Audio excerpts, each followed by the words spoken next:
Hello everyone, welcome back to my YouTube channel Priya's art and craft. আশা করি তোমরা সকলেই ভালো আছো এবং সুস্থ আছো। আমার আরেকটা নতুন ভিডিওতে তোমাদের সবাইকে স্বাগত। আমি রিসেন্টলি ক্লে জুয়েলারির ক্লাস স্টার্ট করার আপডেট দিয়েছিলাম, তো আজকে সেই ক্লাসের ফার্স্ট ভিডিও। তো এতক্ষণে তোমরা বুঝতেই পেরে গেছো ফার্স্ট ক্লাসে আমি তোমাদেরকে কি শেখাবো। তো হ্যাঁ, আমি তোমাদেরকে সানফ্লাওয়ার বানানোর ভিডিও শেয়ার করব, যেটা তোমরা বাড়িতে খুবই সহজ পদ্ধতিতে বানাতে পারবে। এর জন্য দেখো, ফার্স্টে একটা প্লাস্টিক শিটের ওপরে ট্যালকাম পাউডার ছিটিয়ে নিয়েছি, কারণ কাঁচা অবস্থায় ক্লেটা কিন্তু অনেকটা স্টিকি থাকে, তো যাতে আটকে না যায় কোথাও, তার জন্য ট্যালকাম পাউডারটা ছিটিয়ে নেওয়া প্রয়োজন রয়েছে। এরপরে ক্লের আরেকটু পার্ট আমি নিয়েছি, সেখান থেকে এইভাবে ছোট ছোট সমানভাবে লেচিগুলো কেটে নিয়েছি। এতে কি হবে, আমরা যে সানফ্লাওয়ারের প্যাটেলগুলো বানাবো ওগুলো কিন্তু সমানভাবে তৈরি হবে। তো দেখো, এগুলো ফার্স্টে আমি এইভাবে রাউন্ড করে নিয়েছি। তারপরে আমি ভালোভাবে সানফ্লাওয়ারের শেপটা দেব। তো তোমরা ভালোভাবে দেখো আমি কিভাবে শেপটা দিচ্ছি। ফার্স্টে এইভাবে ক্লের লেচিটাকে লম্বাভাবে এইভাবে শেপটা দেব, তারপরে একটা ওয়াটার ড্রপ শেপ করব। সেখান থেকে কিন্তু আস্তে আস্তে এই উপরের দিকটাতে আমি শুরু করব এবং লম্বাভাবে শেপ দেব। তো এই দেখো, এটা কিন্তু আমার কমপ্লিট হয়ে গেছে বানানো। এরপরে একটা নিডিলের সাহায্যে এইভাবে একটু দাগ কেটে নেব। অবশ্যই এটা করার জন্য নিডলের সামনের অংশটা দিয়ে করবে। এভাবে কিন্তু এই ফার্স্টের প্যাটেলটা আমার কমপ্লিট হয়ে গেছে। একে একে কিন্তু আমি সব লেচিগুলো দিয়ে এইভাবে প্যাটেলগুলো তৈরি করে নেব। তো দেখো, আরও কিছু প্যাটেল বানানো তোমাদের সাথে শেয়ার করছি, যাতে তোমাদের বুঝতে সুবিধে হয়। ক্লে জুয়েলারির ক্ষেত্রে কিন্তু সানফ্লাওয়ারের যে জুয়েলারিগুলো হয় সেগুলো কিন্তু হাই ডিমান্ডিং থাকে। এটা কিন্তু বানানো অনেকটাই ইজি। তোমরা যদি ভালোভাবে ভিডিওটা শেষ পর্যন্ত ফলো করো, তাহলে কিন্তু তোমরাও বাড়িতে খুবই সহজেই এটা বানিয়ে নিতে পারবে। আর হ্যাঁ, শুধুমাত্র দেখে শিখলে কিন্তু শেখাটা হবে না, তোমাদেরকেও কিন্তু অবশ্যই এগুলো বাড়িতে প্র্যাকটিস করতে হবে। যতটা পরিমাণ তোমরা প্র্যাকটিস করবে ততটা পরিমাণ কিন্তু তোমাদের হাতের কাজটা ফুটে উঠবে। আর যতটা পরিমাণ তোমরা প্র্যাকটিস করবে ততটা স্পিডে কিন্তু তোমরা এই কাজগুলো করতে পারবে। ফার্স্ট ফার্স্ট দেখবে কিন্তু এগুলো করতে একটু টাইম লাগবে, আর যখন কিছুটা প্র্যাকটিস হয়ে যাবে তারপরেই দেখবে কিন্তু এগুলো তোমরা ইজিলি করে নিতে পারবে। তো এই দেখো, তোমাদের সাথে কথা বলতে বলতে কিন্তু আমার 3টে প্যাটেল কমপ্লিট হয়ে গেছে বানানো। এইভাবে কিন্তু আমি বাকি আরও কিছু প্যাটেলও বানিয়ে নেব। এরপরেই আমি এগুলো যখন বানাচ্ছিলাম, বানাতে বানাতে কিন্তু আমার এই বেসটা একটু ড্রাই হয়ে গেছিলো। তো আমি একটু গ্লু ইউজ করেছি, আমি কিন্তু এখানে ফেভিকল গ্লু ইউজ করেছি। তারপরেই প্যাটেলগুলোকে ভালোভাবে বসিয়ে নিয়েছি। এরপরেই শেষের দিকটাতে আমি এইভাবে হাতের সাহায্যে চেপে দিচ্ছি। এর ফলে দেখো, মাঝের পোর্শনটা একটু নিচু হয়ে গেছে আর সাইডের দিকটা একটু উঁচু হয়ে আছে, এর ফলে একটু 3D টেক্সচারটা আসছে। এরপরে আরেকটু গ্লু আমি এখানে অ্যাপ্লাই করব এবং ফার্স্টের যে লেচিগুলো আমি তৈরি করেছিলাম তার থেকে আরেকটু ছোট পরিমাণ লেচি কেটে এইভাবে প্যাটেলগুলো সেমভাবেই বানিয়ে নিয়েছি। আর এই সেমভাবে কিন্তু ফার্স্টের যে প্যাটেলগুলো রেখেছি তার মিডিল বরাবর এগুলোকে বসিয়ে নেব।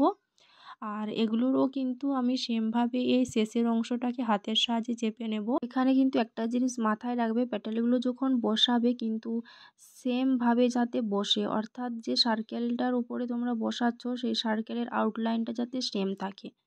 তাহলে কিন্তু প্যাটেলগুলো সমানভাবে বসলেই কিন্তু এগুলো সমানভাবে দেখাবে, তা না হলে একটা ছোট একটা বড় এরকম দেখাবে, তো লুকটা কিন্তু ঠিকঠাক আসবে না। তো দেখো, এখানে কিন্তু সবগুলো প্যাটেল আমার বসানো হয়ে গেছে।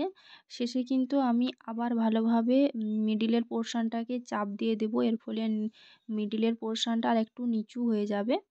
এখানে কিন্তু তোমরা চাইলে আরেকটা লেয়ার বাড়াতে পারো। এর জন্য সেকেন্ডের যে লেচিগুলো করেছিলাম তার থেকে আরেকটু ছোট পরিমাণ লেচি কেটে সেমভাবে প্যাটেলগুলো বানিয়ে এইভাবে বসিয়ে নেবে। তো আমি এখানে কিন্তু দুটো লেয়ারেরই করেছি। এরপর দেখো, মিডিলটাতে আমি একটু গ্লু অ্যাপ্লাই করে নিয়েছি। তারপরে ক্লের আরেকটু পার্ট নিয়ে এইভাবে রাউন্ড করে নিয়েছি।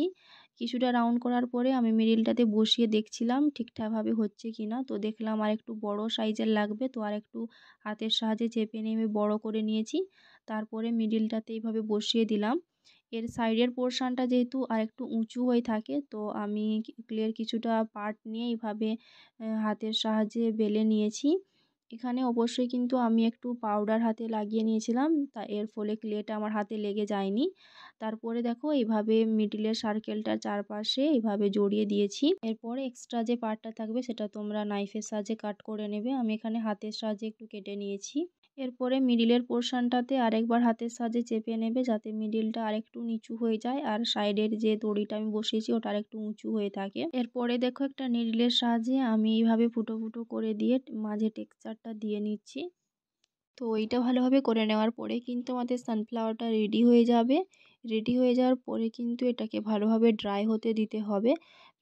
প্রায় 4 থেকে 5 ঘন্টা লাগে ড্রাই হতে গেলে। তোমাদের যদি কোনো তাড়া না থাকে তাহলে কিন্তু একটা দিন পুরো রেখে দেবে ড্রাই হওয়ার জন্য। পুরোপুরি ড্রাই হওয়ার পরে দেখো কালার করার আগে কিন্তু আমি একটা হোয়াইট কালারের বেস কোট এখানে অ্যাপ্লাই করেছি। তোমরা আমার অনেক ভিডিওতে এটা দেখেছো, তো আমি এখানে আর অ্যাড করলাম না। তো চলো সরাসরি কালার করার পার্টে যাওয়া যাক। তো ফার্স্টে কিন্তু আমি এখানে ইয়েলো কালারটা করেছি। এই ইয়েলো কালারটা কিন্তু লেমন ইয়েলোর থেকে আরেকটু ডার্ক ইয়েলো কালারটা। সবগুলো প্যাটেলেই কিন্তু এই কালারটা আমি ভালোভাবে অ্যাপ্লাই করে নেব। কালারটা করার সময় কিন্তু একটু কালারটার সাথে হালকা ওয়াটার মিক্স করে কিন্তু কালারটা করবে, এতে কিন্তু কালারটা তাড়াতাড়ি শুকনো হবে। তো বেশি কিন্তু ওয়াটার মিক্স করবে না, হালকা একটু মিক্স করে কালারটা করবে। এরপর দেখো সামান্য পরিমাণ অরেঞ্জ কালারটা নিয়ে প্রত্যেকটা প্যাটেলে এইভাবে ব্লেন্ড করে নিয়েছি। ব্লেন্ডিংটা ঠিকভাবে করতে হবে তোমাদেরকে, যতটা ভালো ব্লেন্ডিং করবে ততটা ভালো কিন্তু কালারটা ফুটে উঠবে এবং রিয়েলিস্টিক লাগবে। তো দেখো ফার্স্টেই অরেঞ্জ কালারটা প্রত্যেকটা প্যাটেলে এভাবে ব্লেন্ড করে নেওয়ার পরে যে হাইলাইটেড পয়েন্টগুলো রয়েছে, অর্থাৎ যেগুলোকে আমি ইয়েলো কালারটা হাইলাইট করতে চেয়েছি, সেটাতে আবার একটু ইয়েলো কালার নিয়ে কালারটা করে নেব। তো এই সেম প্রসেসে কিন্তু প্রত্যেকটা প্যাটেলই আমি কালার করে নেব। ক্লে জুয়েলারি বানানোর সময় কিন্তু সবথেকে ইন্টারেস্টিং পার্ট এবং ইম্পর্ট্যান্ট পার্ট হচ্ছে এই কালারিং করার পার্ট, কারণ তোমরা যতটা ভালোভাবে কালারটা করতে পারবে ততটা ভালো কিন্তু তোমাদের জুয়েলারিটাও তৈরি হবে। এরপর দেখো এই মিডিলের পোর্শনটাতে আমি একটু ব্রাউন কালারটা নিয়ে কালার করে নিয়েছি। যখন এই ব্রাউন কালারটা নিয়ে কালার করা হয়ে যাবে তখন কিন্তু মিডিলে আমি একটু গ্রিন কালারটা দিয়ে কালার করব এবং এই গ্রিন কালারটা মিডিল পোর্শনে দেখো একটু হাইলাইট হয়ে আছে। এরপরে এর সাইডগুলোতে আমি আরেকটু ব্রাউন কালার দিয়ে ব্রাউন এবং গ্রিনটা মিক্স করে নিয়ে একটা শেড তৈরি করেছি। তারপরে সাইডের যে বর্ডার রয়েছে ওখানে ব্ল্যাক কালার দিয়ে কালারটা করে নেব। এরপরে ব্ল্যাক কালারটা কমপ্লিট হওয়ার পরে আর একটু ব্রাউন কালার নিয়ে ব্ল্যাক আর ব্রাউনের মিডিল পোর্শনে আর একটু ব্লেন্ড করে নেব।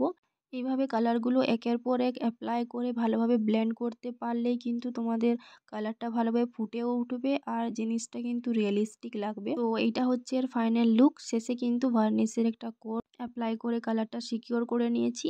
তোমরা অবশ্যই কমেন্ট করে জানাবে তোমাদের এটা কেমন লেগেছে। দেখা হচ্ছে আবার নেক্সট ভিডিওতে।